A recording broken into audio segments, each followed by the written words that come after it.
নমস্কার বন্ধুরা, মায়ের রান্নায়ন ব্লগ চ্যানেলে আপনাদের সকলকে জানাই অনেক স্বাগত। আমরা বাঙালিরা কিন্তু মাছ খেতে ভীষণই পছন্দ করি, তাই বাড়িতে প্রায়শই নানান রকমের মাছ তৈরি করে খেয়ে থাকি। আমি আজকে শেয়ার করব লোটে মাছের দারুণ একটি রেসিপি। লোটে মাছের এই রেসিপিটা কিন্তু খেলে লোটে মাছের আর কোনো রেসিপি আপনাদের ভালো লাগবে না। এত অসাধারণ হয় এই রেসিপিটা, আপনারা না খেলে বুঝতে পারবেন না। আমার আজকের রেসিপি লোটে পাতুরি। কিভাবে তৈরি করলাম এই লোটে পাতুরি রেসিপিটা চলুন দেখে নেওয়া যাক। তার আগে যারা এখনও চ্যানেলটাকে সাবস্ক্রাইব করেননি তারা অবশ্যই চ্যানেলটাকে সাবস্ক্রাইব করে পাশে থাকা বেল আইকনটা ক্লিক করে রাখবেন। তো এইখানে লোটে মাছ নিয়েছি, দেখে বুঝতেই পাচ্ছেন লোটে মাছটা একটু বড় সাইজের, আর আমি দুটো ভাগ করে কিন্তু কেটে নিয়েছি। এরপরে মাছটাকে ভালো করে ধুয়ে পরিষ্কার করে নিয়েছি। দিয়ে দিলাম রসুন বাটা, কাঁচা লঙ্কা চেরা, আর দিয়ে দিলাম টমেটো কুচি, দিয়ে দিলাম লবণ, হলুদ গুঁড়ো, লঙ্কার গুঁড়ো, চিনি, দিয়ে দিচ্ছি এখানে পেঁয়াজ কুচি আর আলু সরু সরু করে কেটে রেখেছিলাম আলুটা। এরপর দিয়ে দেব আমি পরিমাণ মতো সরষের তেল। সমস্ত উপকরণ দিয়ে কিন্তু খুব ভালো করে মেখে নিতে হবে। দেখুন বন্ধুরা, খুব ভালো করে কিন্তু আমি মেখে নিচ্ছি, যাতে মনে হয় কাঁচা মাছটাই যেন রান্না হয়ে গেছে, ঠিক সেই রকমভাবেই মাখতে হবে। তো আমার মাখা কিন্তু কমপ্লিট। মাছটাকে একেবারে আমি মেখে ঝুঁকেই কিন্তু আমি কড়াইতে দেব। এরপরে দিয়ে দিলাম ধনেপাতা কুচি, যেটা ছাড়া লোটে মাছ কিন্তু একেবারেই অসম্পূর্ণ। ধনেপাতা কুচি ছাড়া কিন্তু লোটে মাছ একেবারেই ভালো লাগে না। তারপরে ধনেপাতা কুচি দিয়েও একটু মেখে নিলাম। এরপরে একটা ফ্রাই প্যান নিয়েছি, ফ্রাই প্যানের মধ্যে বসিয়ে দিলাম কলা পাতা।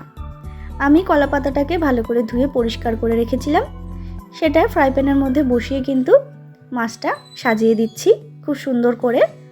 এই লইট্টা পাতুরি রেসিপিটা কিন্তু মুখে লেগে থাকার মতো একটা রেসিপি বলতে পারেন। এই রেসিপিটা একবার খেলে কিন্তু লোটে মাছের আর কোনো রেসিপি আপনাদের ভালো লাগবে না। গরম ভাতের সাথে কিন্তু দুর্দান্ত লাগে, আর খুবই চটজলদি এই রেসিপিটা হয়ে যায়। তো চলুন, আমি সরাসরি গ্যাসটাকে জ্বালিয়ে দিয়েছি, তারপরে আমি ফ্রাই প্যানটা বসিয়ে দিলাম। এরপরে কলা পাতাটা একটুখানি চারি সাইড দিয়ে মুড়ে আমি ঢাকা দিয়ে দিলাম। এরপরে আমি 20 থেকে 25 মিনিট কিন্তু ওয়েট করব, যাতে মাছটা খুব ভালো মতো হয়ে যায়। তো দেখুন বন্ধুরা, 20 থেকে 25 মিনিট পর ঠিক ফিরে আসলাম। মাছটা কিন্তু একেবারে হয়ে গেছে, আলুগুলোও সব সেদ্ধ হয়ে গেছে। আর হ্যাঁ, এখানে কিন্তু আমি গ্যাসের ফ্লেমটা প্রথমে লোতে রেখেছিলাম, তারপর একটুখানি বাড়িয়ে আমি মাছটাকে ফুটিয়ে নিয়েছি। দেখে বুঝতেই পারছেন কতটা লোভনীয় হয়েছে। এটা কিন্তু দেখতে যতটা লোভনীয় হয়েছে, খেতেও কিন্তু অসাধারণ হয়েছে।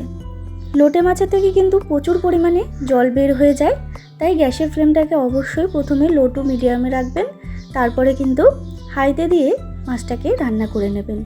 তাতেই কিন্তু ঠিক এই রকম হবে।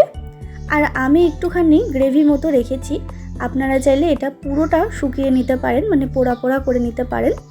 ভীষণই টেস্টি হয় খেতে। আপনারা তো অনেক রকম মাছেরই পাতুরি খেয়েছেন, তবে এইভাবে একবার লোটে মাছের পাতুরি করে খেয়ে দেখুন, ভীষণই টেস্টি লাগে। তো বন্ধুরা, আমার এই লোটে মাছের পাতুরি রেসিপিটা কেমন লাগলো অবশ্যই কমেন্ট করে জানাতে ভুলবেন না। আর এই রেসিপিটা যদি কিছু ভালো লেগে থাকে তাহলে অবশ্যই একটা লাইক করবেন, আর শেয়ার করবেন নিজের বন্ধুবান্ধবের সাথে, আত্মীয় স্বজনের সাথে।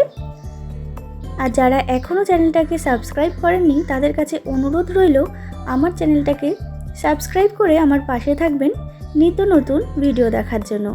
আবারও হাজির হয়ে যাব নতুন কোনো রেসিপির সাথে। ধন্যবাদ।